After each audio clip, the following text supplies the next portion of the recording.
But the more you talked about just now, the kind of player Sacramento's looking for, if they are looking for, just to continue using this name, the Jake LaRavia type, the glue guy type, the one who's not going to go give you 25 a night, but he's going to give you 6-7 points. He's going to grab a couple of rebounds, going to get you a steal, and just going to maybe do all the things that like outside of the box score that affect winning, just the little things on the margins. Yep.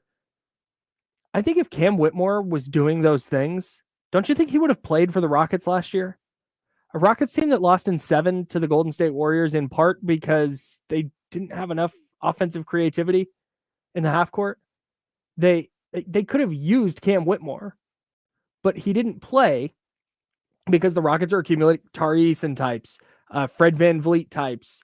Amen Thompson is the peak of that archetype of player.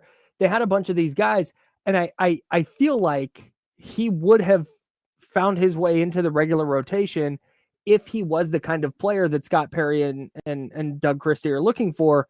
And I just don't think he is. I don't know. When I watch Cam Whitmore play, he plays with the physicality that the Kings like so desperately need. He's a dude who does not mind running over somebody at all. Like he is a beast of a player.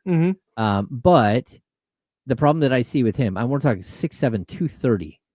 Like that's a big dude. Yeah. Right. Yeah. So, but the problem that I've seen with that team specifically is an over accumulation of top tier talent, of top tier draft picks. I mean, look at they traded Jalen Green, who was the second pick in the draft or the third pick in the draft. Jabari Smith Jr., second pick in the draft. Amen Thompson, top tier, fourth pick in the draft. Reed Shepard, fourth pick in the draft. Tari Eason, 16th pick in the draft. Like, you can't play all your young players at one time. You bring in a Fred VanVleet to help, be the adult in the room. You bring in Dylan Brooks, who I don't think is an adult in the room, but he's still a mature player. Sure.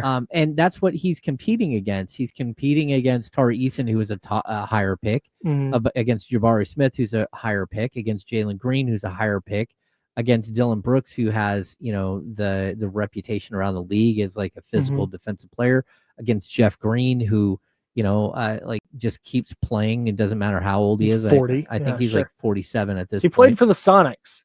Oh, yeah. He definitely played for the Sonics. Yeah. But is that right? Yeah. He for sure played for the Sonics. He was maybe. Yeah. He did. Yeah. Are we certain? Yeah, I'm almost positive. Oh, yeah, he did in the 2007-2008 season, their final season in Seattle. Yeah, the 2007-2008 season. I was in high school, bro. He's still playing. I'm 34. He's still playing. That's crazy. But I'm not out on Cam Whitmore. What I get with him is he's lost in the shuffle. Okay, and maybe this would be worth calling somebody from Houston and getting their thoughts. But the fact that this isn't a player who just should have played more minutes. This is a guy who I don't think played in the playoffs at all. He got 2 minutes of garbage time in game 2 and a couple minutes of garbage time in games 5 and 6. Yeah. He was not a factor in there. He played late in the season after they'd punted. He played 32 minutes, 38 minutes, 18 minutes. But prior to that, a minute. Here's 12 minutes in a blowout win, DNP.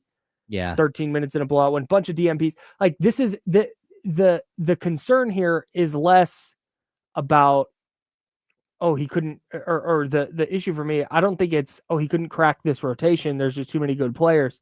I just don't think he was either the play style or there was some deficiency that he didn't fit that mold for the Rockets, because I think if he did, I think he would have played at least a little. This is a dude who didn't play at all. No, I get that, but Jayshawn Tate didn't play hardly at all either. And he's going back there. And look, they just brought in Kevin Durant. Like, how are you going to play a guy like Cam Whitmore? The one thing I'd point out to Kyle is Cam Whitmore can't walk into a bar and order a drink for another week and a half.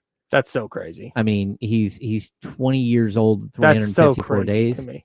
So, look, when we talk about underutilized talent hiding on other NBA rosters that could walk into your building and be a star, Cam Whitmore is on a short list. I mean, we're talking about a guy who in his rookie season averaged, 24, 7, and 1 per 36. Yeah. 1.5. But he averaged 12.3 in 18 minutes a night in 47 games. Yeah. I mean, he walked in the door and could play.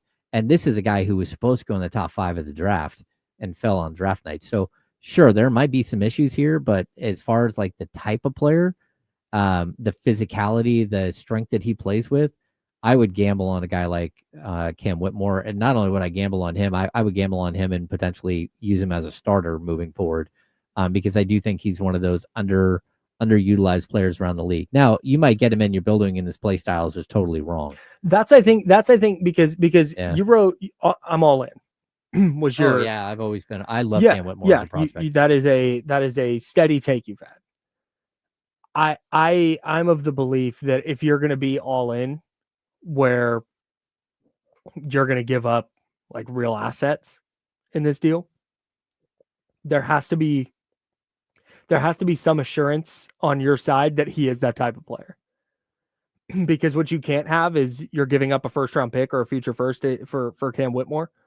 You're getting him in your building, and then he's sitting on the end of your bench instead. No, I get that, but I don't look at Cam Whitmore as a player who is going to cost you that at all.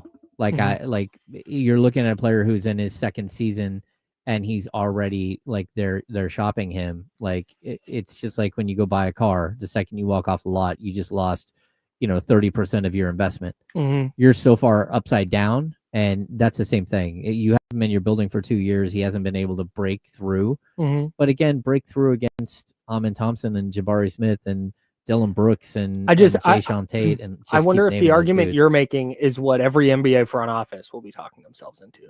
Oh, I think so.